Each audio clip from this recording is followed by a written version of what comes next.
Hello မင်္ဂလာပါကျွန်တော်လူတက်အတင်ကနေကြိုဆိုပါရစေဒီနေ့ကကျွန်တော်တို့လူတက်အတင်ကနေပြီးတော့ဗောနော်offer wall season လေးတစ်ခုကိုကျွန်တော်တို့မိတ်ဆက်ပေးပါမယ် offer wall မှာကျွန်တော်တို့ဘာတွေရမလဲဆိုလို့ရှိရင်ကျွန်တော်တို့လူတက်အတင်ကအကြောင်းဗောနော်လူတက်အတင်ကအကြောင်းကို Facebook ပေါ်မှာ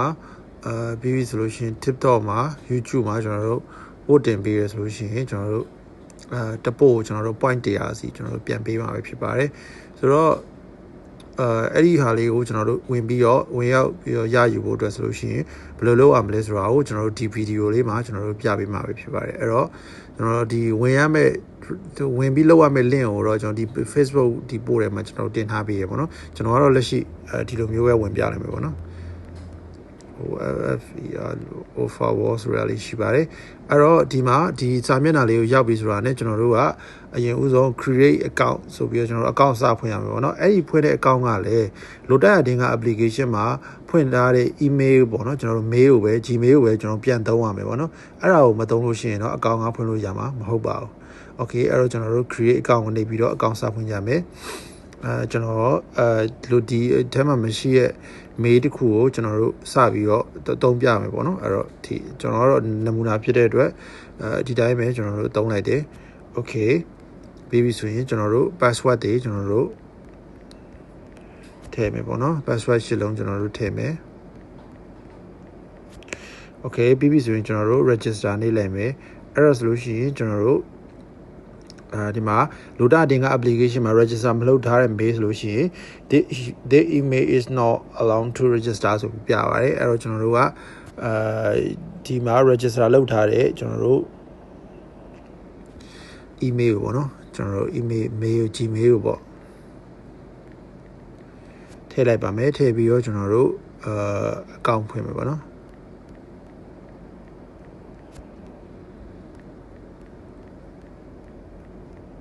okay ပြီးပြီဆိုလို့ရှိရင်ကျွန်တော်ဒီမှာ register နေလိုက်မယ်ခဏတော့စောင့်ပါနော် okay အဲ့တော့သူကဒီမှာ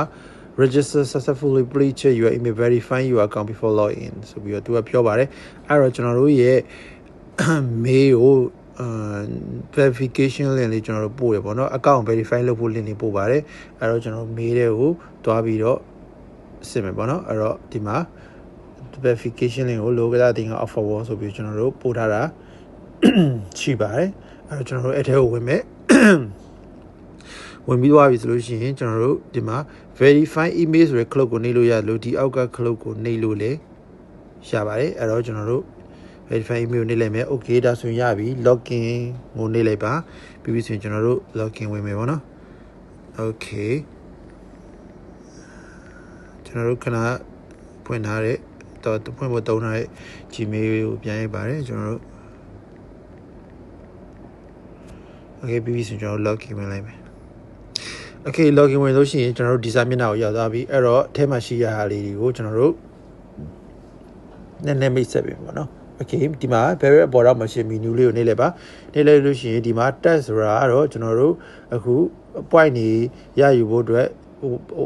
ဝင်ရောက်ပါဝင်လို့ရမယ်ဟာအစီအစဉ်တွေပေါ့နော်အဲ့တော့ YouTube video test ရှိတယ် TikTok video test ရှိတယ် Facebook post test ရှိတယ်ပြီးရင် Play Store tab လည်းကျွန်တော်တို့ပြန်ပါလာပြီပေါ့နော် okay အဲ့တော့ဒီမှာreward က the Play Store ဆိုရင်50 PDF ဆို50 point ရမယ်ပေါ့နော်100 PDF ဆို100 point ရမယ် okay နောက်ထပ်သွားကြည့်မယ်ကျွန်တော်ဒီမှာ payment method တွေကျွန်တော်တို့ထည့်ထားလို့ရမယ်ပေါ့နော် payment method မှာကျွန်တော်နည်းနည်းရှင်းပြပါမယ် wallet လိုတာရဒင်းကားဆိုတာကကျွန်တော်တို့လိုတာရဒင်းကားမှာဖွင့်ထားတဲ့နာမည်ပေါ့နော် account နာမည်ပြီးပြီဆိုရင်လိုတာဒင်းကားကို account ဖွင့်ထားတဲ့ Gmail အဲ့ဒါထည့်ပြီးတော့ save လုပ်တယ်ဆိုလို့ရှိရင်ဒီလက်ရှိဒီ wallet ထဲမှာဒီ offer wallet ထဲမှာရှာထားတဲ့ point တွေကလိုတာတင်က application တွေကိုပေါင်းပေးသားမှာဖြစ်ပါတယ်ဒါမှမဟုတ်ဘူးတခါတည်းတန်းပြီးတော့ထုတ်ချင်တယ်ဆိုလို့ရှိရင်လည်းဒီမှာ wait money တွေ KBZ ပေးထည့်ပြီးတော့တန်းထုတ်လို့ရပါတယ်ဒါပေမဲ့တစ် point ကို3ချက်ဖြစ်တဲ့အတွက်နည်းနည်းလေးတော့ညနာတာတော့ရှိမှာပေါ့နော် okay အဲ့တော့ကိုကြိုက်တဲ့အစီအစဉ်နဲ့ကြိုက်တယ်လို့ထုတ်လို့ရပါတယ် okay menu ကိုတွားပြီးလို့ရှိရင်နောက်တစ်ခု withdraw ပေါ့နော် withdraw မှာတော့ကျွန်တော်တို့ payment method ထည့်ပြီးတွားပြီးဆိုဒီနေရာမှာပေါ်လာပါမယ်ပေါ့နော် okay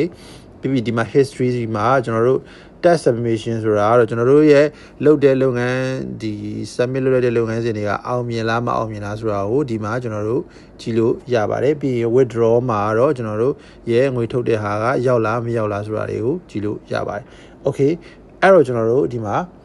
task ကိုပြန်တော့ပါမယ်ကျွန်တော်တို့အဓိကလုပ်ရမယ့်နေရာဒီနေရာပေါ့နော် payment method ကလည်းကျွန်တော်တို့ဖြည့်ပြမယ်ပေါ့နော် okay ကျွန်တော် payment method ဖြည့်ပြပါမယ် okay ကျွန်တော်တို့နာမည်ရဲ့ဟိုဘယ်လိုတွေ့ကျွန်တော် demo name တွေကိုဖြည့်ပြပါမယ်ပြီးပြီဆိုရင် save ပေါ့နော် okay payment method ကကျွန်တော်တို့ဒီပေါ်မှာ save ပြီးသွားပြီဆိုရင် save payment method ဆိုပြီးတော့ဒီမှာပေါ်ပါတယ်ပြီးပြီဆိုရင်ကျွန်တော်တို့ withdraw ရဲသွားကြည့်ရဆိုလို့ရှိရင်ဒီမှာဒီလိုလေး request withdraw နေရာလေးပေါ်လာပြီးတော့ဘာနဲ့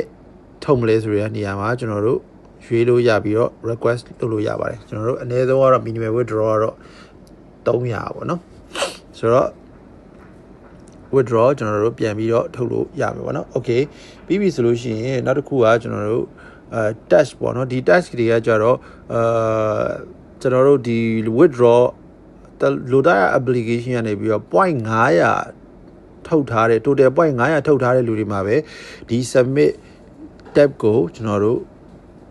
လုပ်လို့ရမယ်ပေါ့နော်အဲဘာကြောင့်မလို့လုပ်ထားလဲဆိုလို့ရှိရင်ကျွန်တော်တို့ကခက်ခဲအောင်လုပ်ထားမှာမဟုတ်ပါဘူးတခြားအပြင်ကလူတွေကလာပြီးတော့ဝင်လုပ်မှာကြောင့်မလို့ကိုလိုတာရတင်းက user တွေတီးတန့်ရစေချင်လို့ဒီ test တွေကိုဒီလိုမျိုး registration လုပ်ထားခြင်းဖြစ်ပါတယ်အဲ့တော့ကျွန်တော်တို့ကဒီမှာ tag တစ်ခုကိုအရင်ဝင်ကြည့်မှာပေါ့နော် submit view နှိပ်ကြည့်လိုက်တဲ့အချိန်မှာကျွန်တော်တို့ဒီလိုပြရတယ်ဆိုလို့ရှိရင်သိကြရတယ်လိုတာရတင်းကမှာကျွန်တော်တို့ဟိုဒီမှာ 0.50 မထုတ်ထားသေးလို့ပေါ့နော်မထုတ်ထားသေးလို့ကျွန်တော်တို့ကဒီလိုမျိုးပဲပြနေတာဖြစ်ပါတယ်အဲ့တော့ကျွန်တော်တို့ကအရင်ဦးဆုံးဟို point ကိုကျွန်တော်တို့900ဟိုထုတ်ထားရမယ်ပေါ့နော်ဘာကြောင့်မို့လဲဆိုတော့ကျွန်တော်တို့ကဟိုတချို့လူတွေကလာပြီးတော့ဟိုတင်ပြီးတော့ပေါ့နော်ဒီလိုမျိုး offer တွေဆိုလို့ရှိရင်တို့ကဟို join ပြီးတော့လှုပ်ချင်ကြတာတွေရှိရပေါ့နော်အဲ့လိုမျိုးလှုပ်ချင်တဲ့လူတွေဆိုလို့ရှိရင်ကျွန်တော်တို့ကဟိုအရန်လည်းပေးလို့မရဘူးဘာလို့လဲဆိုတော့ကိုယ့်ရဲ့လူတွေကိုယ့်ရဲ့ရိုတာရဒင်္ဂါကိုနေ့တိုင်းသုံးနေတဲ့လူတွေကျွန်တော်တို့မရမှာကြောင်းမို့လို့ကျွန်တော်တို့ဘယ်လိုပြောရမလဲဆိုလို့ရှိရင်မရမှာကြောင်းမို့ပေါ့နော်အဲ့ဒါကြောင့်မို့လို့ဒီ system ကိုကျွန်တော်တို့ချုပ်ထားခြင်းဖြစ်ပါတယ် okay အဲ့တော့ခဏပြောသလိုပေါ့နော် 0.500 အထက်ကျွန်တော်တို့ထုတ်ပြီးသွားရင်ရောဘယ်လိုပေါ်မလဲပေါ့နော်အဲ့တော့ကျွန်တော်တို့အဲ့ဒီဟာလေးကိုကျွန်တော်တို့တစ်ချက်ကြည့်ကြရအောင်ပေါ့နော် 0.500 အထက်ကျွန်တော်တို့ထုတ်ပြီးသွားရင်ကျွန်တော်တို့ဘယ်လိုပေါ်လဲဆိုတာကိုတစ်ချက်အခုပြပေးမှာပဲဖြစ်ပါတယ်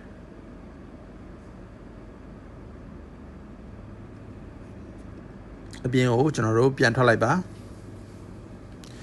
ပြန်ထွက်ပြီးတော့ကျွန်တော် reload တစ်ခါလုပ်ပါမယ်ပြီးပြီဆိုရင် submit ကိုနှိပ်ကြည့်ပါ okay ဒီလိုမြင်ရပြီဆိုလို့ရှိရင်တော့ကျွန်တော်တို့ဒါဟာခဏပြောသလိုပေါ့နော်ကျွန်တော်တို့ submit လုပ်လို့ရပြီဆိုတဲ့သဘောပေါ့နော်အဲ့ဒီတော့ကျွန်တော်တို့ကဒီမှာကျွန်တော်တို့လောက်ရမယ့် YouTube test ဆိုလို့ရှိရင်ကျွန်တော်လောက်ရမယ့်ဟာကိုဒီမှာ1 2 3 4ဆိုပြီးရေးထားရှိပါတယ်လိုကတာတင်က application သုံးနေတဲ့ video ကို screen record ယူပြီးတော့ကျွန်တော်တို့ YouTube short မှာတင်ရမယ်ပေါ့နော်အဲ့ဒါရှိမယ်ပြီးဆိုရင် video ကအနည်းဆုံး1 minute ရှိမယ်ပို့တင်တဲ့အချိန်မှာလိုတာရဒင်္ဂါဆိုတဲ့ hashtag ကိုကျွန်တော်တို့သုံးပေးရမယ်ပြီးပြီဆိုရင်ကိုယ့်ရဲ့ YouTube user name ရယ်တင်လိုက်တဲ့ video link ရယ်ကိုဒီ box လေးထဲမှာဖြည့်ပြီးတော့ submit တက်ကိုနှိပ်ရမယ်ပေါ့နော်okay အဲ့တော့ကျွန်တော်တို့ကအရင်ဆုံးနံပါတ်3မှာရှိတဲ့ဒီ hashtag လေးကိုကျွန်တော်တို့ copy ကူးလိုက်မှာပေါ့နော်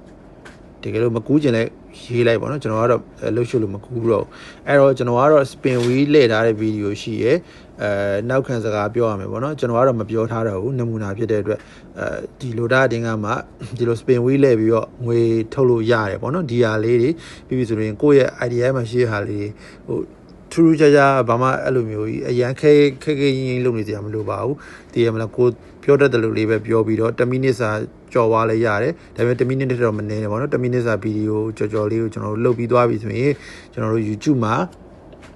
သွားပြီးရောကျွန်တော်တို့တင်မယ်ပေါ့နော် YouTube မှာတင်မယ်ဆိုလို့ရှိရင်ဒီမှာYouTube ထဲဝင်ပြီး Gmail နဲ့ဝင်ထားရပါတော့ YouTube Gmail နဲ့ဝင်ထားရဆိုလို့ရှိရင်ဒီမှာအပေါင်းကိုနှိပ်လိုက်ပါအပေါင်းကိုနှိပ်ပြီးသွားပြီဆိုလို့ရှိရင်ကျွန်တော်တို့ဒီမှာ video ရှိရပါတော့ဗီဒီယိုရှိ အား ရ လုံးမင်္ဂလာပါကျွန်တော်လိုတဲ့တင်ကန်းကျွန်တော်ပါတယ်ဒီနေ့ကျွန်တော်လိုတဲ့တင်ကန်းမှာကျွန်တော်တို့အသစ်မိတ်ဆက်စရာလေးတစ်ခုရှိရပါတော့အဲ့ဒါလေးကတော့ကျွန်တော်တို့ offer wall လို့ခေါ်ပါတယ် offer wall ဆိုတာဘာလဲဆိုတော့ကျွန်တော်တို့ဒီခုလိုတဲ့တင်ကန်းအကြောင်းကို Facebook ပေါ်မှာ TikTok YouTube မှာကျွန်တော်တို့ကပို့တင်ပေးတယ်ဆိုလို့ရှိရင်ကျွန်တော်တို့ဘက်ကနေပြီးတော့ point ပြန်ပေးတဲ့အစီအစဉ်လေးပေါ့နော်အဲ့တော့အဲ့ဒီအစီအစဉ်လေးမှာပါဝင်ခြင်းတယ်ဆိုလို့ရှိရင်ကျွန်တော်တို့ဆိုတော့ဗီဒီယိုကြာမှာကြောင့်မို့ကျွန်တော်တို့တင်ပြတော့ပြထားတဲ့အဲ့တော့ဒီလိုမျိုးကိုသွားမှာပေါ့နော်ပြထားတဲ့ website လေးမှာဆိုရင်ကျွန်တော်တို့နေပြီးတော့ဒီ website link ကတော့အခုတင်တဲ့ထားတဲ့ Facebook post link မှာလည်းကျွန်တော်တို့ပေးထားမယ်ပေါ့နော်ဒါမှမဟုတ်လို့ရှိရင်လည်းဒီ link ကနေတန်းပြီးတော့သွားလို့ရမယ် okayအဲ့ပါ YouTube အရင်ကြာနေမှာကြောင့်မလို့ကျွန်တော်ဗီဒီယိုတစ်ခုကိုပဲ copy ကူးလိုက်တော့မှာနော်ကျွန်တော်တို့ YouTube user name ဆိုတာကတော့ဒီ view channel ကိုနှိပ်လိုက်ပါview channel ကိုနှိပ်လိုက်ပြီးလို့ရှိရင်ကျွန်တော်တို့ဒီမှာကိုယ့်ရဲ့ more info မှာဒီမှာရှိရပါတော့အဲ့ဒါကိုကျွန်တော်တို့ copy link ယူလိုက်ပါဒါကတော့ကျွန်တော်တို့ရဲ့ user name ပေါ့နော် post link ကတော့တင်ပြီးွားတဲ့အချိန်မှာကျွန်တော်တို့ copy ကူးလို့ရရပါတော့Mandalay area END ဆိုနောက်ကဒီဟာတွေကိုကျွန်တော်တို့ဖြတ်ရပါမယ်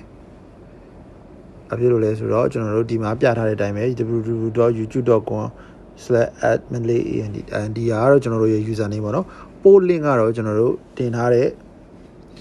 ဒီမှာ shop ဆိုလို့ရှိရင်ကျွန်တော်ဒီ shop လေးပေါ့နော်ကျွန်တော်ဒီဗီဒီယိုလေးကိုကျွန်တော်နမူနာတင်ထားတဲ့ဟာလေးရှိရပေါ့နော် MSP ဆိုရင်ဒီမှာ share ဆိုတာရှိရင်ညာဘက်မှာပြီးရင် copy link ယူလိုက်ပြီးပြီဆိုရင်ဒီမှာပို့လင့်တွေကိုထည့်လိုက်ပြီးသွားပြီဆိုရင် submit တက်နေပါတော့လိုတာရတင်က hashtag လိုတာရတင်ကတော့ကျွန်တော်ဒီမှာအောက်ကဒီ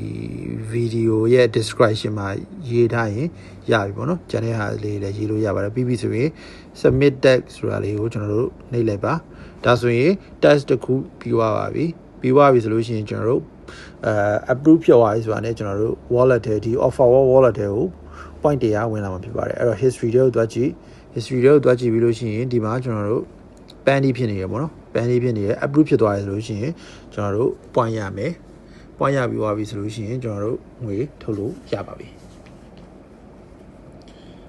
အဲ့တော့တခြား TikTok တို့ဘာတို့ကလည်းအဲ့လိုပါပဲTikTok တို့ဘာလို့လဲကျွန်တော်တို့ဗီဒီယိုကတော့မတင်ပြတော့ဘူးပြီးရင် Facebook post ဆိုလို့ရှိရင်လည်းကျွန်တော်တို့လုပ်ရမယ့်ဟာတွေအကုန်လုံးကိုဒီ